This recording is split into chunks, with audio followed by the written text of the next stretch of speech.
Hello student, आप लोगों का मेरे चैनल पर स्वागत है मिशन लक्ष्य पर। और जैसे कि हम लोग यहाँ पे प्रीवियस ईयर के पेपर कर रहे थे, तो आपका 2015 जून का जो थर्ड पेपर है वो हम लोग कर रहे थे। तो 15 क्वेश्चन आपके पूरे हो गए हैं। आज हम लोग देखेंगे 51 में क्या कह रहा है वो देखेंगे हम। तो 51 जो क्वेश्चन है उसमें ये है कि प्रबंधन का आधुनिक उपागम ध्यान केंद्रित करता है पर। तो इसका देखिए जो भी है, इसका जो समृद्धि उसकी क्या हो रही है, जो आपका प्रबंधन है उसमें कितना विकास हो रहा है, आगे कितना बढ़ रहा है, तो वो आपका देखेंगे जो। तो इसका तीसरा जो है वो आपका बिल्कुल ठीक है। चलिए अगला देखते हैं। अगला है 52 आपका है कि शैक्षिक प्रशासन में प्रणाली विश्लेषण उपागम निम्नलिखित में से किसके विश्लेषण से संबंधित है। अब आपका यहाँ पे जो शैक्षिक प्रशासन में आपकी प्रणाली विश्लेषण उपागम है उसके बारे में बात हो रही है। वहाँ पे क्या होता है इसमें, ठीक है। तो पहला है आपका कि अध्यापन तथा अधिगम के परिणामात्मक एवं गुणात्मक पहलू से, कि स्कूल और कॉलेजों से उत्तीर्ण विद्यार्थियों की संख्या और गुणवत्ता से, कि शैक्षिक प्रणाली के आगत प्रक्रिया और निर्गत आयाम से, कि चौथा आपका बुनियादी ढांचे से संबंधित संसाधन और प्रशिक्षण सहायता से। तो इसमें देखिए, इसमें जो हमारा प्रणाली विश्लेषण होता है उसमें हम क्या देखते हैं, उसमें हम देखते हैं इनपुट देखते हैं, आउटपुट, प्रोसेस और आउटपुट देखते हैं। जो हमारा प्रणाली विश्लेषण की जो बात हो रही है उसमें हम लोग आगत देखते हैं, प्रक्रिया देखते हैं और निर्गत देखते हैं, यानी कि इनपुट और प्रोसेस और आउटपुट देखते हैं। तो आपका जो तीसरा है वो बिल्कुल ठीक होगा इसमें।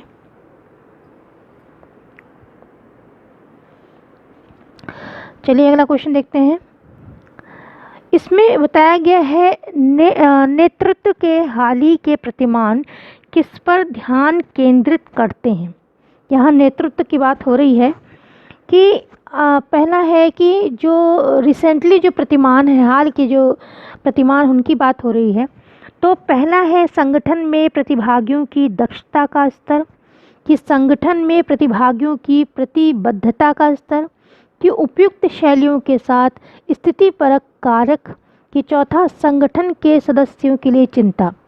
तो देखिए, जो नेतृत्व होता है, जो लीडरशिप होती है उसका क्या होता है, उपयुक्त शैलियों के साथ, ठीक है। जो उनकी शैलियाँ हैं, प्रकार हैं, उपयुक्त शैलियों के साथ स्थितिपरक कारक जो होते हैं उस पर ध्यान केंद्रित किया जाता है। जो तीसरा है इसमें आपका ठीक है ये।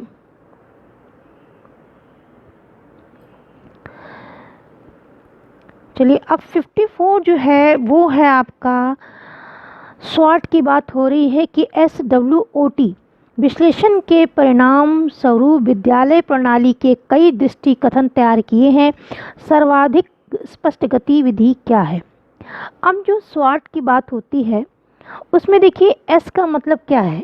एस का मतलब है स्ट्रेंथ देखी जाती है, आपका जो मजबूती है, जो ताकत है उसको देखा जाता है। किसके, संस्था का, जो कि विद्यालय है, जो भी है संस्था, उसकी स्ट्रेंथ को देखा जाता है। दूसरा आपका है डब्ल्यू मीन्स उसकी वीकनेस, उस संस्था की वीकनेस को मापा जाता है, विश्लेषण किया जाता है। और ओ मीन्स अपॉर्चुनिटी, उसमें अवसर क्या क्या हैं। और टी मीन्स होता है थ्रेट, यानी कि जो भी बाधाएं आती हैं उसमें संस्था में, जो भी उनकी प्रक्रिया में, उनकी योजनाओं में जो भी उनकी बाधाएं आती हैं उसको देखा जाता है। तो उन्होंने कहा है कि इसके परिणाम स्वरूप विद्यालय प्रणाली में कई दृष्टि कथन तैयार किए गए। तो सर्वाधिक स्पष्ट गतिविधि क्या है। तो देखिए, जैसे मैंने आपको बताया कि इसमें क्या क्या चीज़ें होती हैं, तो अगर हम उसको देखेंगे तो कार्य योजनाएं, जैसे कि जो भी उनका विश्लेषण हुआ कि क्या अवसर हैं, क्या कमजोरियां हैं, या क्या मजबूती है, या उसके बाधाएं क्या, उनको देख के कार्य योजनाएं तैयार की जाती हैं। ये जो है, जो अगर कहा जाएगा कि ये कथन जो है सर्वाधिक गतिविधि जो है ये सबसे अच्छी है, ठीक है, उचित होनी चाहिए। तो ये जो है आपका तीसरा बिल्कुल ठीक है। अब है विद्यालय कार्यक्रम के एक उत्तम निरीक्षण रिपोर्ट में मुख्य बल उसे कैसा बनाने पे होता है। अब विद्यालय में कार्यक्रम हो रहा है, एक उत्तम निरीक्षण निरीक्षण हो रहा है, निरीक्षण रिपोर्ट बनानी है, तो उस पर मुख्य बल किस चीज़ पे, कैसा बनाने पर उसे जोर दिया जाएगा। वो जो रिपोर्ट हो वो कैसी हो, क्या निरोधात्मक या सुधारात्मक हो, या आपकी निरोधात्मक या सृजनात्मक हो, रचनात्मक हो कि आलोचनात्मक हो, ये क्या हो, उसमें क्या गुण होने चाहिए, किस चीज़ पे बल दिया जाएगा। तो देखिए जब रिपोर्ट बनाते हैं तो उसमें हम एक तो आलोचना यानी कि समीक्षा करते हैं, समीक्षा उसकी क्या क्या उसमें कमजोरियां हैं, क्या क्या चीज़ें रह गई, क्या क्या अच्छाइयाँ हैं, आलोचनात्मक बनाएंगे। और दूसरा रचनात्मक, इन दोनों चीज़ों को हम उस रिपोर्ट में बल देंगे, मुख्य बल देंगे। तो ये आपका तीसरा इसमें बिल्कुल ठीक है। चलिए अगला क्वेश्चन देखते हैं हम लोग।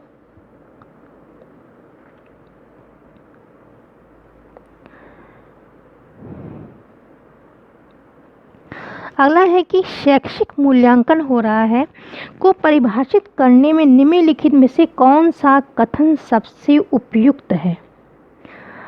अब हम लोग पढ़ते हैं कि शैक्षिक मूल्यांकन हो रहा है को परिभाषित करने में निम्नलिखित कौन सा कथन सबसे उपयुक्त है, वो देखते हैं। पहला है कि शैक्षिक मूल्यांकन ऐसी प्रक्रिया है जिसके आधार पर यह आकलन किया जाता है कि शैक्षिक लक्ष्यों को कहाँ तक प्राप्त किया जा सका है। ठीक है। दूसरा है कि शैक्षिक मूल्यांकन शिक्षक और विद्यार्थियों दोनों की ओर निर्दिष्ट होता है। तीसरा है कि शैक्षिक मूल्यांकन के द्वारा सफल असफल विद्यार्थियों के बारे में निर्णय लिया जाता है। शैक्षिक मूल्यांकन एक ऐसी प्रक्रिया है जिसमें विद्यार्थियों की योग्यता को मापा और निर्दिष्ट किया जाता है। तो देखिए जो इसका पहला कथन है, जब भी किसी चीज़ का मूल्यांकन किया जाता है, कोई भी चीज़, तो पहले उसमें उद्देश्य देखे जाते हैं कि जिन उद्देश्यों की प्राप्ति के लिए, जिन लक्ष्यों की प्राप्ति के लिए ये बनाई गई थी, पूरी प्रणाली बनाई गई थी, वो उनकी पूर्ति हुई है कि नहीं हुई है। ठीक है। इसीलिए हर चीज़ का, किसी भी चीज़ का अगर मूल्यांकन किया जाता है तो पहले ये देखा जाता है कि उसके जो लक्ष्य हमने पहले निर्धारित किए थे, उद्देश्य निर्धारित किए थे, वो पूरे हुए कि नहीं। तो इसमें जो पहला है, देखिए पहला पॉइंट है कि शैक्षिक मूल्यांकन ऐसी प्रक्रिया है जिसके आधार पर यह आकलन किया जाता है कि शैक्षिक लक्ष्यों को कहाँ तक प्राप्त किया जा सका है। तो ये कथन जो है बिल्कुल उचित है आपका, तो बिल्कुल ठीक है, ये आपका पहला इसका बिल्कुल ठीक होगा। चलिए अगला है कि आपकी दो सूचियां दी गई हैं और उसमें जो परीक्षण होते हैं उनके प्रकार हैं, दूसरी तरफ उनकी विशेषताएं हैं, उनको आपको मैच करना है। तो पहला है जो निबंध रूप में हम लोग परीक्षण लेते, जो आपके क्वेश्चन आंसर होते हैं, जो निबंध रूप बड़े बड़े यानी 500 शब्दों में, 1000 शब्दों में लिखे, उस टाइप के जो प्रश्न होते हैं उनकी बात हो रही है। दूसरा है वस्तुनिष्ठ यानी कि मल्टीपल टाइप के जो होते हैं, ऑब्जेक्टिव टाइप के जो क्वेश्चन होते हैं उनकी बात है। तीसरा जो है परफॉर्मेंस आपकी कैसी है, उसके पर जो स्कूल कॉलेजों में लिया जाता है, जो उसको परफॉर्मेंस के लिए देखा जाता है। चौथा है आपका पोर्टफोलियो परीक्षण, तो इनका आप देखेंगे कि किससे हम मैच कर सकते हैं। तो पहला आपका है निबंधात्मक परीक्षण। अब ये परीक्षण क्या होता है उसको देखेंगे हम लोग। तो देखिए जो निबंधात्मक आपका परीक्षण है उसका उसमें हम क्या देखते हैं, उसमें हम रचनात्मक कौशलों का परीक्षण करते हैं, लेकिन वे आत्मनिष्ठ नहीं होते। ठीक है। अब जब आपने बीए के पेपर दिए होंगे, एमए के पेपर दिए होंगे, तो उसमें लॉन्ग टाइप क्वेश्चंस आते हैं, तो उसमें हम वो क्या जांचना चाहते हैं, वो हमारी रचनात्मक जो कौशल है हमारा, उसका परीक्षण करते हैं कि कि कितना बच्चा क्रिएटिव है, कितनी अच्छी तरह से उसका आंसर दे सकता है। ठीक है, ये देखा जाता है। और जो हमारे मल्टीपल टाइप के क्वेश्चन होते हैं उसमें ऐसी रचनात्मक कौशल कुछ नहीं जांचा जाता। ठीक है। तो ये जो इसका फिफ्थ है कि पहले का फिफ्थ आप लगाएंगे कि वे रचनात्मक कौशलों का परीक्षण करते हैं लेकिन वे आत्मनिष्ठ होते हैं। ठीक है। चलिए अगला है आपका दूसरा है वस्तुनिष्ठ। अब वस्तुनिष्ठ होते हैं, ऑब्जेक्टिव टाइप के होते हैं। इसमें क्या होता है, इसमें आपका देखिए ये क्या करते हैं, वे मानसिक जो कौशल है मानसिक कौशलों के विविध स्तरों का अध्ययन करते हैं और वस्तुनिष्ठ होते हैं। जिस प्रकार हम लोग नेट का पेपर देते हैं उसमें भी क्वेश्चन ऐसे ही आते हैं, वो हमारे जो मानसिक कौशल के विविध स्तरों का अध्ययन करना चाहते हैं और ये वस्तुनिष्ठ होते हैं। ठीक है, अगला आपका है निष्पादन परीक्षण की जो परफॉर्मेंस होती है उस टाइप की जो स्कूल में बच्चा करता है, यानी पढ़ाई के बाद जो उसका लिया जाता है परीक्षण, उसके बारे में बात हो रही है। तो इसमें क्या जांचा जाता है, इसमें आपका देखिए, इसमें आपका वे किसी काम को करने की विधि के परीक्षण को निर्दिष्ट होते हैं और स्थिति विशिष्ट होते हैं। इसका इससे मैच कर देंगे। फिर है आपका पोर्टफोलियो परीक्षण। अब ये परीक्षण क्या होते हैं, इनके बारे में जानिए। इसका मतलब ये होता है, पोर्टफोलियो एक तरह का रिकॉर्ड होता है जो कि यह बताता है कि छात्र ने अपनी क्षमता, दक्षता, गुणों और अनुभवों का प्रयोग करके सीखने की प्रक्रिया को कैसे सरल बनाया है और ये छात्रों के सर्वश्रेष्ठ कार्य, अनुभवों, मूल्यों और निष्पत्ति को प्रदर्शित करता है। ठीक है, तो जो ये व्यक्ति अपनी पोर्टफोलियोज में जो व्यक्तिगत सूचनाएं प्रदर्शित करता है वे उसकी व्यक्तिगत और क्षमताओं का प्रदर्शन करती हैं। तो एक तरह से क्या होता है, एक तरह से उस व्यक्ति का मापन होता है, उसकी पूरी योग्यता है, दक्षताएं हैं, अभिवृत्तियां, सब कुछ उसमें लिखा होता है। तो इसको हम किससे मैच करेंगे, इसका देखिए, जैसे उसका मापन, तीसरा आप देखिए, उसका मापन वस्तुओं से निष्पादित कौशल के आधार पर होता है, उसमें वैश्विक मूल्यांकन की ज़रूरत होती है। ठीक है, इसको हम देख के एक वैश्विक बड़े स्तर पर हम उसके जो व्यक्ति का जैसे पोर्टफोलियो है तो हम उसको अगर देख लेते हैं तो उसके बारे में सब कुछ हमको पता चल जाता है। तो डी का आप जो 3 से मैच कर देंगे। और ई है आपका निर्धारण मापनी, इसमें रेटिंग स्केल की बात हो रही है, तो इसमें आप करेंगे कि वह किसी भी निष्कर्ष का उपयोग करते हैं और श्रेणीकरण द्वारा उसका संकेत किया जाता है। इससे इसको मैच कर देंगे। इसके हिसाब से अगर हम लोग देखते हैं तो हमारा ठीक होगा, यानी कि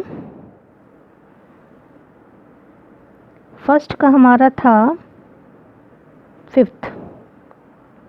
देखिए, अगर ये जो मैचिंग वाले क्वेश्चन होते हैं, अगर एक दो भी इसमें आप को पक्का पूरी तरह से श्योर है आपकी इसका आंसर ही होगा। जैसे हमने निबंध वाला देखा था कि उसमें रचनात्मक की बात हुई थी कि हम वो रचनात्मक कौशल को जांचते हैं, तो अगर एक दो भी आपका ठीक है, इसमें आपको पक्की तरह से पता है कि इसका आंसर यही होगा, तो बाकी आप देखेंगे तो देखिए सारे आपके मैच हो जाएंगे अपने आप।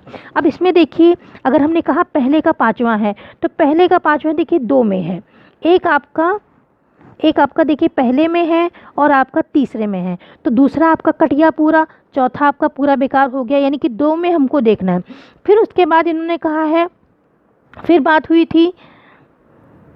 आपकी बात हुई थी वस्तुनिष्ठ के बारे में। वस्तुनिष्ठ में उन्होंने क्या देखा था, उन्होंने देखा था आपका कि वो मानसिक कौशलों की जांच करते हैं। ठीक है, तो उसमें ये दोनों भी देखो, दोनों में है आपके, तो इसमें भी है आपका और दूसरे वाले में है। फिर हम देखेंगे तो हमारा जो अगला है कि निष्पादन वाला, निष्पादन का इन्होंने पहला बता दिया है, वो भी ठीक है पहला वाला। तो अगर हम देखेंगे तो इसमें 1 ही 2 अंतर हैं आपको दिखेंगे। देखिए, तो इसका देखिए आपका जो होगा, ये पहला वाला जो है ये बिल्कुल ठीक है। और अगर हम देखें तो देखिए तीसरा भी लगभग ऐसा ही है, बस आपका जो डी और ई में थोड़ा सा अंतर दिखाया गया है, बाकी सब ऐसा ही है। तो आपका पहला आंसर होगा इसमें।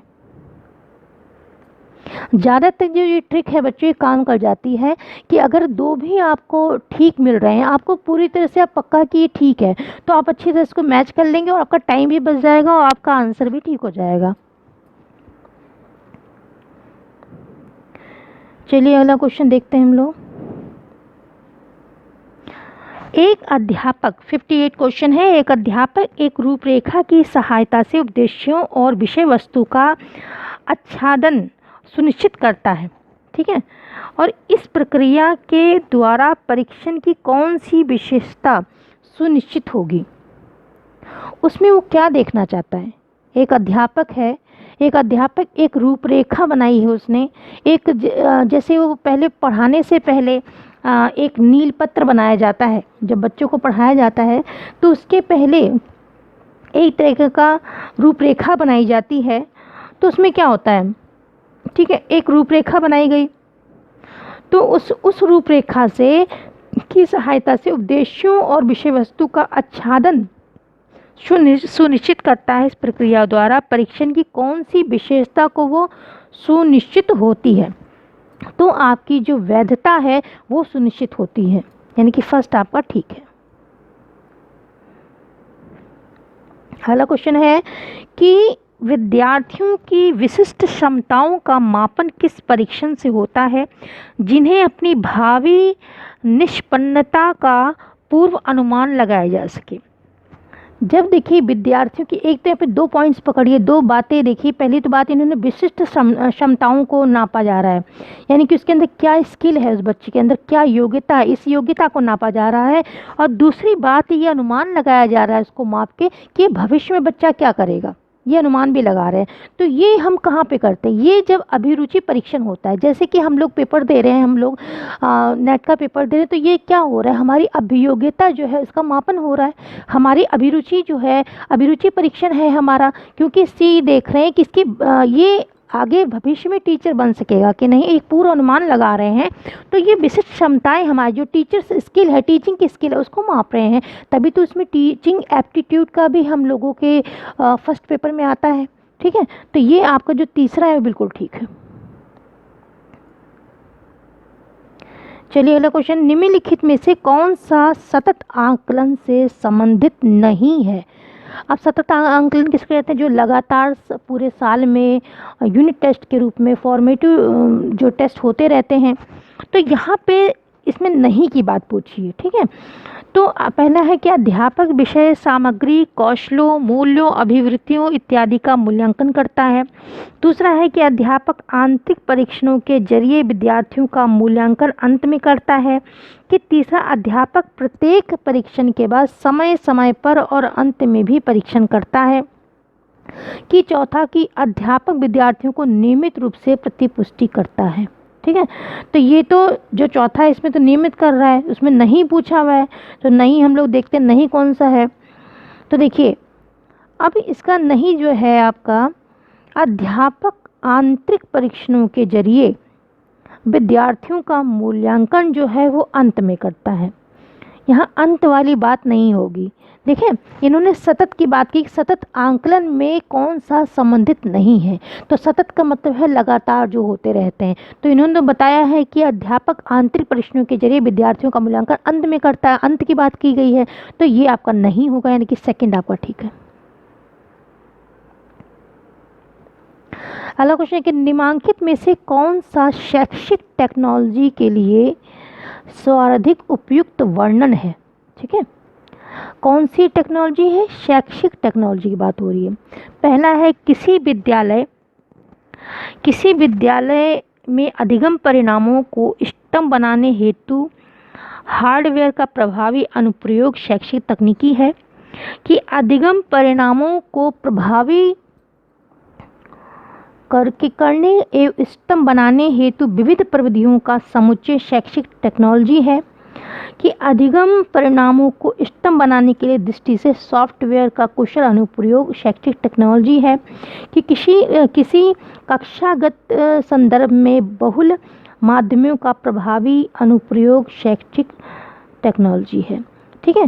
तो इसमें देखिए जो शैक्षिक टेक्नोलॉजी है उसमें केवल सॉफ्टवेयर और हार्डवेयर की बात नहीं होती, उसमें जो शिक्षक को विभिन्न प्रकार की तकनीकी लगाता है, बच्चों को पढ़ाने विभिन्न प्रकार की विधियों का प्रयोग करता है, वो उन सब चीज़ों को भी शामिल किया जाता है। तो देखिए इसमें जो आपका सेकंड है कि अधिगम परिणामों को प्रभावी ढंग से सुनिश्चित करने एवं इष्टतम बनाने के हेतु विविध प्रविधियों का समुच्चय शैक्षिक टेक्नोलॉजी है, तो सेकंड आपका ठीक है। चलिए अगला 62 में भी आपका मैच करना है। इसमें मैचिंग का हो गया। अब यहाँ पे है कि प्रकारता बताई है, विशेषताएं बताई, उनको मैच करना है। तो देखिए शिक्षण, आप शिक्षण को किससे मिलाएंगे? शिक्षण का देखिए क्या होगा, अब अधिगमकर्ता की समीक्षात्मक क्षमता का स्तंभ प्रयोग, ठीक है, इसको इससे मैच कर देंगे आप।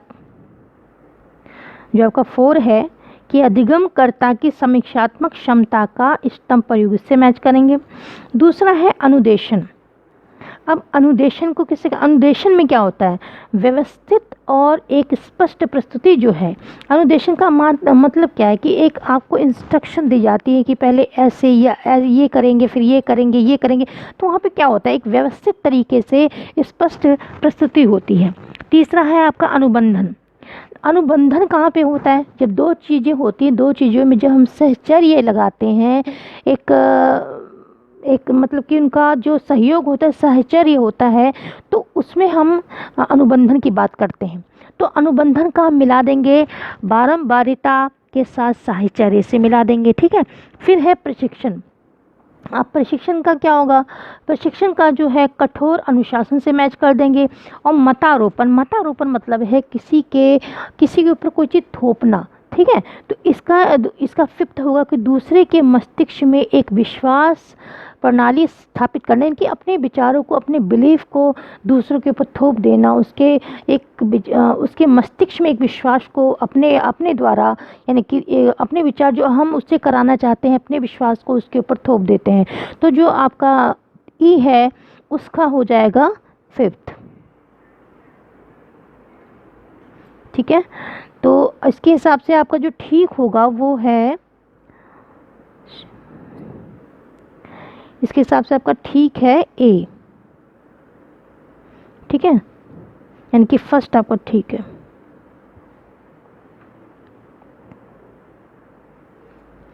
चलिए अगला क्वेश्चन देखते हैं हम लोग क्या है। हाँ, विमर्शी चिंतन स्तर का शिक्षण अवबोध स्तर के शिक्षण से किस प्रकार भिन्न है, अलग है। अब विमर्शी चिंतन का मतलब क्या है, जहाँ पे हम लोग समीक्षा करते हैं, किसी चीज़ का विमर्श करते हैं, चिंतन करते हैं, ठीक है, वहाँ पे।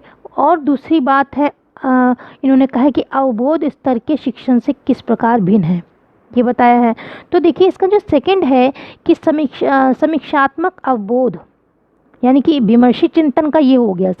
समीक्षात्मक अवबोध जो होते, समीक्षा करते हैं, रिव्यू देते हैं ना, जैसे हम कह रहे हैं कि इस चीज़ पे ज़रा रिव्यू दीजिए अपने, तो वहाँ पे हम उसके जो गुण हैं, दोष हैं, मतलब पूरा चिंतन करके सब कुछ बताएंगे। तो ये समीक्षात्मक अवबोध और जो अंतःक्रिया के स्तर को समुन्नत बनाकर, यानी कि जो क्लास में अवबोध स्तर से कैसे अलग हो प्रकार से भिन्न है, अंतःक्रिया जो क्लास में इंटरेक्शन होता है बच्चों का, ठीक है, उसको समुन्नत बनाकर। तो सेकंड आपका ठीक है।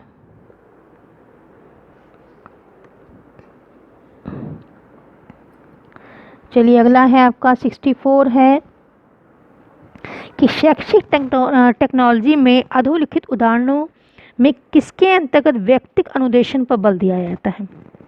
यहाँ पे एक व्यक्ति के अनुदेशन की बात की जा रही है, और ये जो होता है ये होता है अभिक्रमित अनुदेशन में, यानी कि जो आपका प्रोग्राम्ड इंस्ट्रक्शन होता है उसमें प्रोग्राम्ड इंस्ट्रक्शन लर्निंग जो होती है उसमें व्यक्तिगत अनुदेशन की बात की जाती है। तो ये पहला आपका ठीक होगा। अब है 65 शैक्षिक टेक्नोलॉजी में निम्नलिखित में से किस उपागम में बीएफ स्किनर के क्रिया प्रसूत अनुबंधन का समर्थन उपलब्ध है, ठीक है। तो देखिए अब इसको समझ लीजिए, इसमें देखिए जो इनका जो बीएफ स्किनर का क्रिया प्रसूत अनुबंधन बताया गया है वो मिलता है रेखीय अभिक्रम से। जो रेखीय अभिक्रम, इसमें रेखीय अभिक्रम के जो प्रतिपादक हैं इसके प्रतिपादक भी बीएफ स्किनर हैं रेखीय अभिक्रम के, ठीक है। जो आपका हाँ एक लाइनर जो है, लाइनर अभिक्रम है, प्रोग्राम है, इसके भी जो प्रतिपादक हैं वो बीएफ स्किनर हैं। इसमें क्या होता है, इसमें एक कोई भी बच्चा है, उनका जो अधिगम की थ्योरी उनमें क्या है कि जब कोई बच्चा अनुक्रिया करेगा तो उसको पुनर्बलन मिलता है, फिर अनुक्रिया करेगा फिर पुनर्बलन मिलेगा। उसी तरीके से रेखीय अभिक्रम में भी होता है कि बच्चा एक लाइन में, जैसे ये क्वेश्चन किया, अनुक्रिया की सही के गलत, तो उसको पुनर्बलन दिया गया, फिर किया फिर उसको पुनर्बलन दिया गया। तो रेखीय अभिक्रम जो है वो बीएफ स्किनर का अनुबंधन का समर्थन करता है, यानी कि जो तीसरा है वो आपका ठीक होगा। चलिए अगला क्वेश्चन कि मंद बुद्धि बालकों को शिक्षित करने के लिए प्रथम विद्यालय किसने स्थापित किया। ठीक है, प्रथम विद्यालय की बात हो रही है। तो ये जो थे ये हैं एडवर्ड सेग्विन। इन्होंने ये एक बहुत कम एज में डॉक्टर बन गए थे और एक तरह से मनोविज्ञान में भी इनको जो ये बच्चों की मंद बुद्धि यानी मानसिक जो परेशानियां हैं उसमें भी इनका इंटरेस्ट था। तो इन्होंने, ये फ्रांस के हैं और इन्होंने, ये चिकित्सक भी थे, एक शिक्षाविद भी थे। तो इन्होंने मंद बुद्धि बच्चों के लिए सबसे पहले स्कूल विद्यालय स्थापित किया था और इनका पूरा नाम जो था वो था एडवर्ड सेगविन, यानी कि सेकंड आपका ठीक है। चलिए अगला है किसी बालक को मात्र एक अंश दिखाया जाता है। एक अंश दिखा के बच्चे को संपूर्ण चित्र को समझ लेने की क्षमता क्या कहलाती है। ठीक है, वो है आपका दृष्टि लक्ष्य अनुसरण, यानी कि 4 आपका बिल्कुल ठीक है। चलिए अगला क्वेश्चन देखते कि मानव श्रवण योग्यता हेतु कौन से डेसिबल स्तर का लंबे स्तर तक होना जोखिमपूर्ण है। मतलब कितनी आवाज़, कितना उसका उस आवाज़ की क्षमता, डेसिबल का स्तर लंबे समय तक अगर वो बच्चा सुनता रहे तो इसके लिए खतरनाक है। वो कौन सा है? वो है 85 डेसिबल स्तर जो है उसको ज़्यादा देर तक, ज़्यादा समय तक सुनते रहने से जोखिम पूर्ण है, यानी कि फर्स्ट आपका ठीक है। चलिए अगला देखते हैं 69 है आपका कि निम्नलिखित कथनों में से कौन सा एक कथन सही है, ये आपको देखना है। पहले ने बताया प्रतिभाशाली बालक सृजनशील भी हो सकता है। हाँ, हो सकता है, क्यों नहीं हो सकता। दूसरा है कि सृजनशीलता में प्रतिभाशीलता निहित होती है। ठीक है, तो इन्होंने कहा कि पूरी तरीके से कौन सा सही है वो हमको देखना है। ठीक है, तो प्रतिभाशीलता और सृजनशीलता दोनों ही संबंधित संप्रत्यय है। ठीक है, चौथा है कि सृजनशीलता और प्रतिभाशीलता से कोई लेना देना नहीं है। एक ही क्वेश्चन बताया।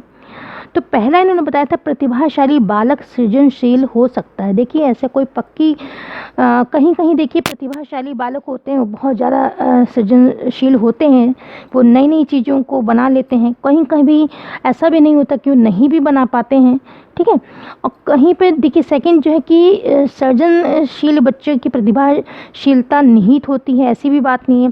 कुछ बच्चे देखिए पढ़ाई में बहुत अच्छी प्रतिभाशाली नहीं है, लेकिन वो उनका लेखन है, साहित्यकार हैं, उसमें ज़्यादा वो सर्जन कर लेते हैं, तो ऐसी बात भी ठीक नहीं है। तो ने सही बात पूछी। दूसरी है कि प्रतिभाशीलता और सृजनशीलता दोनों संबंधित संप्रत्यय है, ऐसी बात नहीं है। सृजनशीलता एक प्रतिभाशीलता में कोई लेना देना नहीं। ऐसा नहीं है कि कोई सृजनशील बालक है तो प्रतिभाशाली जरूर होगा, ऐसी कोई बात नहीं है। प्रतिभाशाली है तो सृजनशील जरूर होगा, ऐसा भी नहीं है। तो जो चौथा है कि सृजनशीलता और प्रतिभाशीलता में कोई लेना देना नहीं है, तो ये आपका बिल्कुल ठीक होगा, यानी कि 4।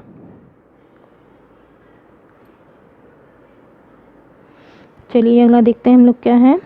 17 है। 70 निम्नलिखित कथनों को ध्यान पूर्वक पढ़िए। अभिकथन पहला है कि अपराधिता बाल्यावस्था से गहराई से जुड़ी है। ठीक है, पहले ही कथन उन्होंने बता दिया ऐसा कि इन्होंने कहा है कि अपराधिता बाल अवस्था से गहराई से जुड़ी है। क्यों और कारण क्या बताया इन्होंने कि अपराधिता केवल आनुवंशिक कारकों के द्वारा होता है। ये बिल्कुल ही गलत है। देखिए ज़रूरी नहीं है कि कोई बहुत बड़ा महान आदमी है तो उसका बेटा महान ही बनेगा, या कभी वो गलत कार्यों में भी जा सकता है, या बहुत गलत कार्यों में कोई ऐसा व्यक्ति है तो उसका बच्चा महान नहीं हो सकता, ऐसा भी नहीं हो सकता। तो अनुवांशिक उसमें कोई चीज़ नहीं है, अनुवांशिक नहीं है कि अपराधिता केवल अनुवांशिक कारण हो। तो ये जो उसका कारण बताए वो तो बिल्कुल ही गलत है, इन्होंने बताया है। ठीक है, तो अब ये देखिए, अपराधिता बाल अवस्था से गहराई से जुड़ी है। देखिए, जो बच्चा होता है वो छोटे में बच्चा अपने वातावरण से हर चीज़ सीखता है, जैसे उसकी फैमिली है, किस समाज में रहता है, किस तरीके के लोगों से उसका, कि पर्यावरण में किस तरीके के लोग रहते हैं, कैसी चर्चाएं होती हैं। ठीक है, तो उसके ऊपर वातावरण का बहुत प्रभाव पड़ता है। तो अगर बच्चा बचपन में गलत लोगों के साथ रह रहा है, गलत ऐसे वातावरण में रह रहा है जहाँ उसका मानसिक जो विकास हो रहा है अच्छा नहीं हो पा रहा है, तो वो हाँ, क्योंकि जैसा उसको वातावरण मिलेगा ना, किसी भी बच्चे को, किसी अभी छोटा सा पौधा ही आप लगाते हैं, अगर उसको अच्छा वातावरण नहीं देंगे तो सूख जाएगा। तो बच्चा है, बच्चे को अगर अच्छा वातावरण नहीं मिल रहा है तो निश्चित रूप से हम कह सकते हैं कि हाँ, अपराधिता की बाल अवस्था की गहराई से जुड़ी है। तो इसके हिसाब से हम लोग कहेंगे कि ए तो इसका सही है, किंतु आर उसका जो कारण बताया बिल्कुल गलत है। तो यानी कि आपका जो ठीक होगा वो है तीसरा। अगला है 71 है कि निम्नलिखित में से किसके सिफारिश के आधार पर 2015-16 के अकादमिक सत्र में देश में शिक्षा स्नातक बीएड कार्यक्रम की अवधि बढ़ाकर 2 वर्ष कर दी गई। ठीक है, तो ये जो है ये है न्यायाधीश वर्मा आयोग, और ये जो 2012 में बना था, ये वाला जो है टॉपिक ये मैं पूरा इस पे अपने चैनल पे पूरा करा चुकी हूँ। आप उसको जाइए और अच्छी तरह से पढ़ सकते हैं, क्योंकि देखिए उसी से संबंधित इसमें भी क्वेश्चन आया हुआ है। ठीक है, तो और ये आपके सिलेबस में भी है, तो आप उसको देखेंगे तो आपको उसमें काफ़ी जो पॉइंट्स हैं, मुख्य पॉइंट्स हैं, वो आपने दिए गए हैं जो आपकी सहायता कर सकते हैं। तो न्यायाधीश वर्मा आयोग जो है उसमें जो बीएड कार्यक्रम की अवधि बढ़ाने की 2 वर्ष कर देने की बात हुई थी, तो ये सेकंड आपका ठीक है। चलिए अगला देखते हैं, जिला शिक्षा तथा प्रशिक्षण संस्थान, जिसको हम डाइट के नाम से जानते हैं, इसकी सिफारिश के अनुपालन किससे संबंधित है? कब इसकी सिफारिश किसने की थी? तो इसका जो है देखिए, राष्ट्रीय शिक्षा नीति जो 1986 में बनी थी, 1986 में, इसमें ये डाइट की बात की गई, सिफारिश की गई थी। तो ये आपका जो सेकंड है वो बिल्कुल ठीक है। अगला क्वेश्चन है आपका कि निम्नलिखित में से कौन से कथन सेवारत शिक्षक कार्यक्रम से संबंधित नहीं है? यहाँ पे भी नहीं की बात पूछी हुई है। अब सेवारत शिक्षक कौन से हैं? ठीक है, जो इन सर्विस में हैं, इस समय पढ़ा रहे हैं, उनको सेवारत कहा जाएगा, उनकी बात हो रही है। तो इन्होंने कहा है कौन सा कथन है जो सेवारत शिक्षक से शिक्षा कार्यक्रम से संबंधित नहीं है। ठीक है, तो इसमें पहला है कि माध्यमिक विद्यालय शिक्षकों के सतत व्यावसायिक विकास हेतु व्यापक कार्यक्रम विकसित करने की तुरंत आवश्यकता है। माध्यमिक शिक्षा सतत व्यावसायिक विकास हेतु व्यापक कार्यक्रम विकसित करने की तुरंत आवश्यकता है। दूसरा है शिक्षण व्यवसाय में प्रवेश के आकांक्षियों की शिक्षण अभिवृत्ति की सावधानी से छानबीन की जानी चाहिए, इन्होंने ये कहा है। तो देखिए, यहाँ पे जब बात हो रही है कि जो इन सर्विस में जो है टीचर, उनकी बात हो रही है, तो ये तो कथन बिल्कुल गलत होगा कि शिक्षण व्यवसाय में प्रवेश करने के लिए आकांक्षियों की शिक्षण अभिवृत्ति की सावधानी से छानबीन करनी चाहिए। क्योंकि ये तो तब होता है ना कि जब कोई भी हर शिक्षण के क्षेत्र में जाता है तो उसका जो टेस्ट होता है, जैसे एंट्रेंस टेस्ट होता है, जैसे हम लोगों का हो रहा है, जैसे आप लोगों का हो रहा है, नेट की परीक्षा हो रही है, तो किस लिए हो रहा है? ठीक है, वो आप उस क्षेत्र में जाना चाहते हैं, तो आपकी शिक्षण अभिवृत्ति टेस्ट हो रही है उसमें। तो ये जो बात है ये तो प्री सर्विस की बात कर रहे हैं, इन सर्विस की नहीं है। तो उन्होंने नहीं की बात पूछी, तो सेकंड आपका ठीक होगा।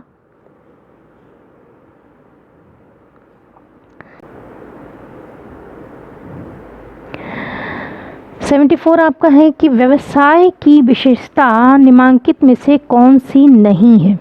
इसमें भी नहीं की बात पूछी हुई है।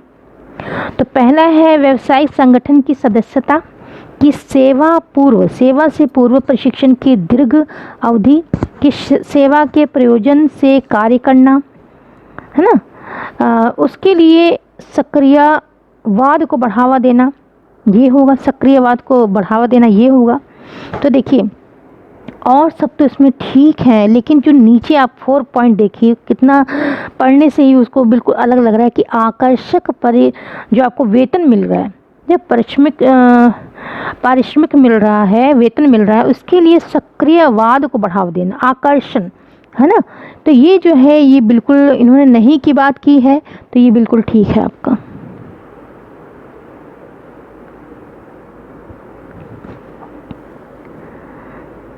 So this is a last question and 75 ये सुनिश्चित करने के लिए कि अगस्त 2015 के अंत में प्रारंभिक स्कूल में 2015 के अंत में प्रारंभिक स्कूल में कोई भी अप्रशिक्षित अध्यापक नहीं होगा। भारत ने किसकी सिफारिश पर एक कदम उठाया था, ठीक है। तो ये जो है जब आपका शिक्षा अधिकार अधिनियम 2009 बना था, एक्ट बना था, उस समय ये कदम उठाया गया था, यानी कि सेकंड आपका ठीक होगा।